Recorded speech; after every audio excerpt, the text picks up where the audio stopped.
اور جو شخص مجھ کو تلاش کرے گا ضرور پائے گا، اور جو دوسرے کو ڈھونڈے گا البتہ مجھے نہ پائے گا۔ اے زمین والو، تم جس کے کاموں میں شیفتہ ہو اس پر تامل کرو، میری صحبت اور مجالست اور ممانست کی طرف ملتفت ہو جاؤ، اور میرے ساتھ انس رکھو تاکہ میں تم سے انس رکھوں۔ میں نے اپنے دوستوں کی سرشت کو اپنے خلیل ابراہیم علیہ السلام، اپنے ہمراز موسیٰ علیہ السلام اور اپنے رسول مقبول محمد مصطفیٰ صلی اللہ علیہ وآلہ وسلم کی تہنیت سے پیدا کیا ہے، اور میں اپنے مشتاقوں کے دل کو اپنے نور سے بنا کے اپنے جلال سے اس کی پرورش کی ہے۔ ایک نبی پر اللہ تعالیٰ نے وحی بھیجی کہ میرے بندوں میں بعض ایسے ہیں جو مجھ کو دوست رکھتے ہیں اور میں ان کو دوست رکھتا ہوں، وہ میرے مشتاق ہیں اور میں ان کا مشتاق ہوں، وہ میری یاد میں مصروف ہے اور میں ان کو یاد کرتا ہوں، ان کی نظر مجھ پر ہے اور میری نظر ان پر ہے۔ اگر تم بھی میرے ان بندوں کی روش اختیار کرو گے تو میں تم کو بھی دوست رکھوں گا، اور اگر ان کی روش تم نے اختیار نہ کی تو میں تم سے راضی نہ ہوں گا۔ اس قسم کے بہت سے اخبار محبت الہی اور شوق و انس کے بارے میں آئے ہیں، یہاں ہم صرف اتنا بیان کرنا ہی کافی سمجھتے ہیں۔ رضا کی فضیلت۔ معلوم ہونا چاہیے کہ قضائے الہی پر قائم رہنا ایک بڑا مقام ہے، بلکہ کوئی مقام اس سے برتر نہیں ہے، کیونکہ محبت الہی کا جو بلند مقام ہے اس کا نتیجہ یہ ہے کہ خدا کے کام سے راضی رہے۔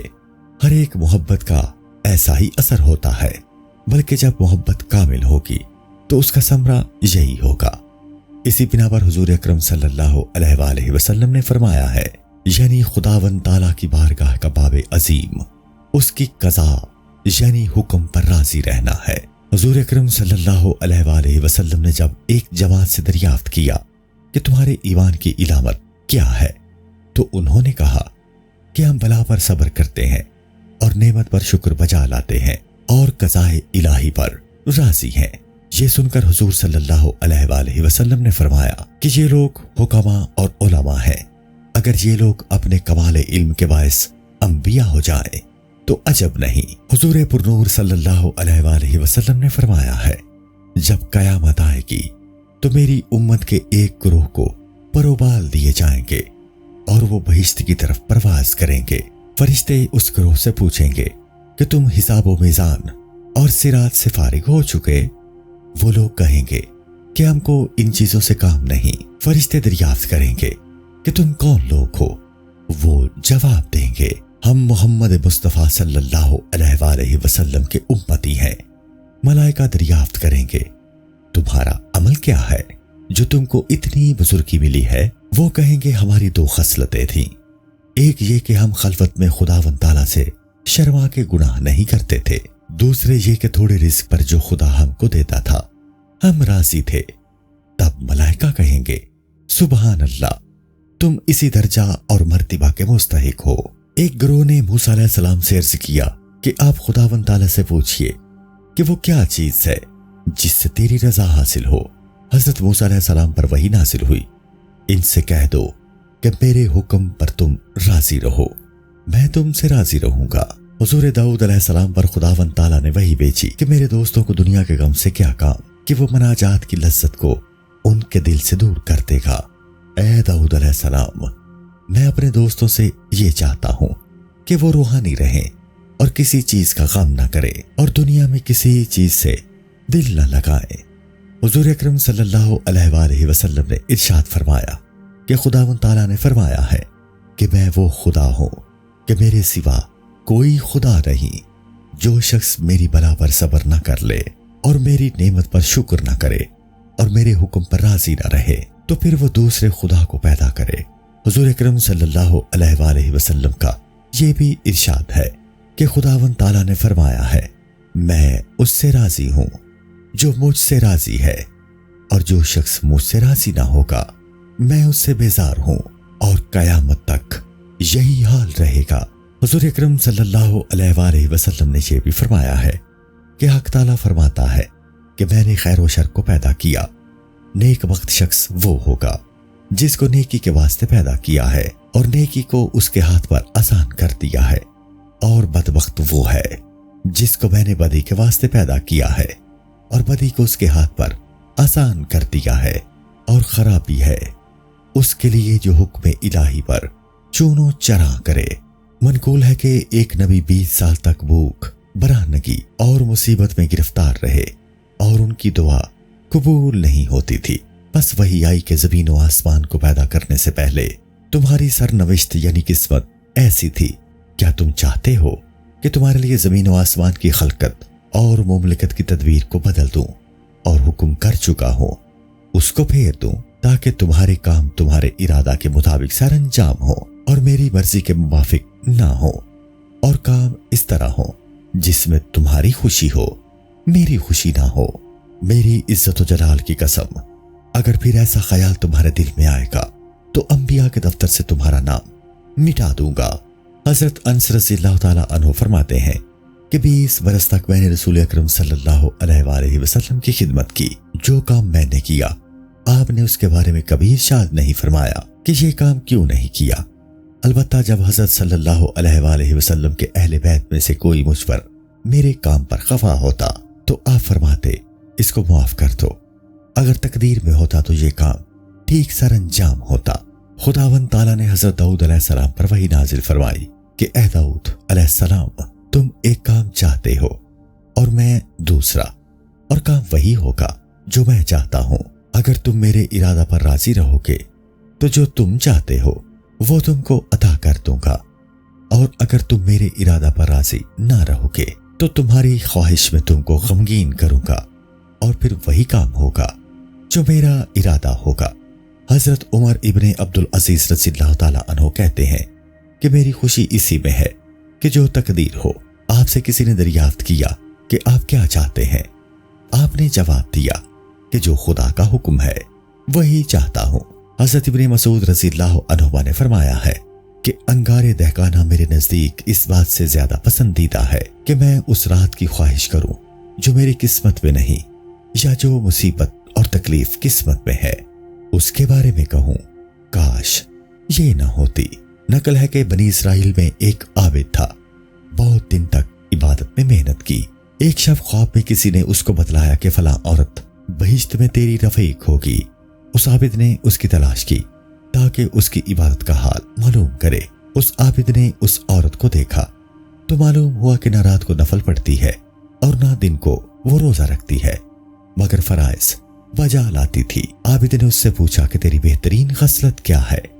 اس نے کہا کہ بس یہی جو کچھ تم نے دیکھا۔ عابد نے بہت اصرار کیا تو وہ یاد کر کے بولی کہ ہاں، مجھ میں ایک صفت ہے، اگر خدا کبھی مجھے بیماری دیتا ہے تو میں صحت نہیں چاہتی، اور اگر وہ دھوپ پہ رکھے تو میں سایہ کی خواہش نہیں کرتی۔ خداوند تعالیٰ کے حکم پر دل سے راضی رہتی ہوں۔ عابد نے یہ سن کر کہا یہ معمولی صفت نہیں ہے بلکہ بہت بڑی صفت ہے۔ رضا کی حقیقت۔ بعض علماء کا اس سلسلے میں کہنا ہے کہ بلا میں اور خلاف طبابات میں راضی رہنا کسی سے ممکن نہیں، بلکہ اس پر صبر کرنا بھی ناممکن ہے۔ لیکن ایسا کہنا مبنی بر خطا ہے، بلکہ جب محبت الہی کامل ہوگی تو ایسی بات جو خلاف طبع ہو راضی رہنا دو وجوہ سے ممکن ہے۔ ایک یہ کہ آدمی عشق میں اس قدر مستغرق ہو کہ درد اور دکھ کی اس کو خبر بھی نہ ہو۔